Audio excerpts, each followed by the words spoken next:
In a span of just 13 years, one man transformed the known world. He never lost a battle. He led his army across 11,000 miles through scorching deserts, frozen mountains, and monsoon-soaked jungles.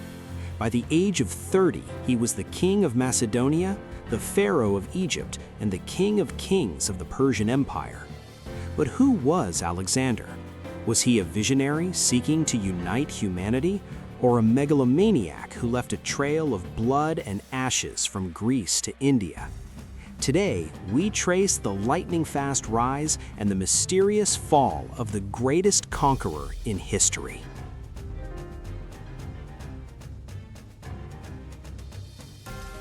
Alexander was born in 356 BCE in Pella, the capital of Macedonia. His father, King Philip II, had turned a backwater kingdom into a military powerhouse.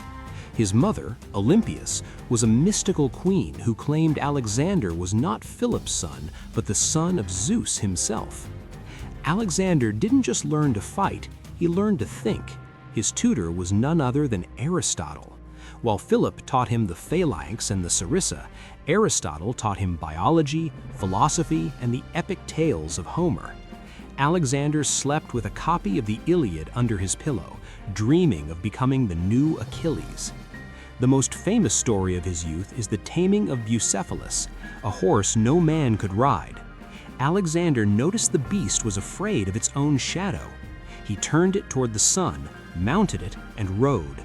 His father, Philip, reportedly wept, saying, "My son, seek out a kingdom worthy of thyself, for Macedonia is too small for thee."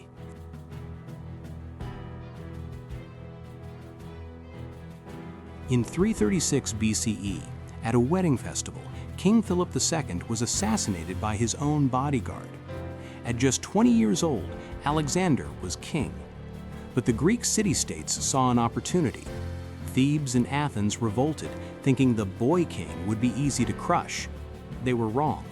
Alexander moved with a speed that would become his trademark.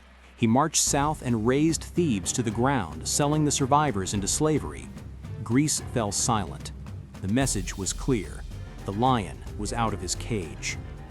With Greece secured, Alexander turned his eyes east, to Persia, an empire 40 times the size of his own.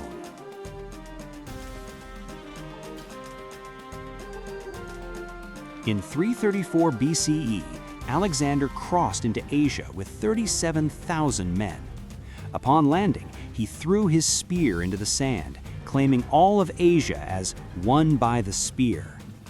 His first major test was at the Granicus River. The Persian satraps held the high ground.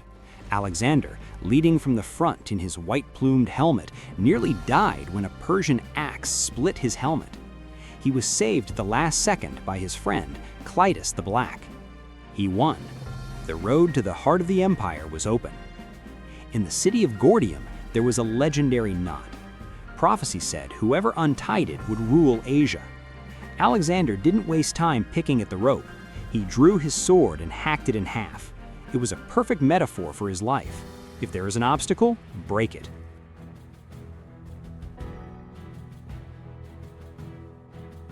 At the Battle of Issus, Alexander faced the great king of Persia himself, Darius III.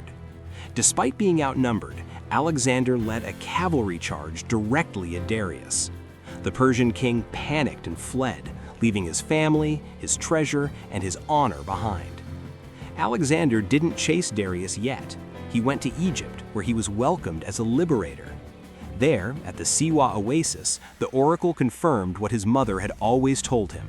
He was a god. He founded Alexandria, the first of many, which would become the intellectual heart of the world. The final showdown happened in 331 BCE, the Battle of Gaugamela.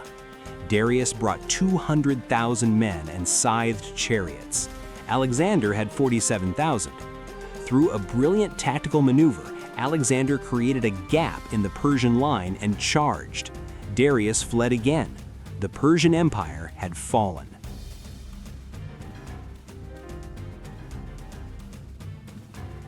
After burning the palace of Persepolis to the ground, Alexander began to change. He began wearing Persian clothes. He demanded his soldiers perform proskynesis, bowing to the ground in his presence. To his Macedonian officers, this was blasphemy. Paranoia set in. He executed his top general, Parmenion. In a drunken rage, he murdered Cletus, the man who had saved his life at Granicus, over a dinner table argument. The hero was becoming a tyrant.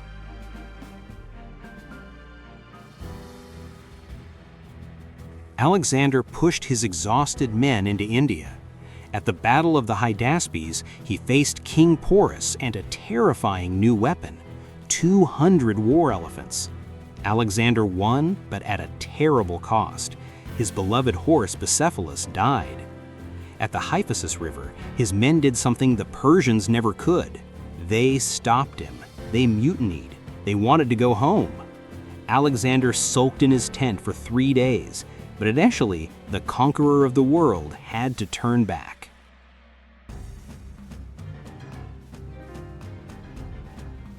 In 323 BCE, Alexander returned to Babylon.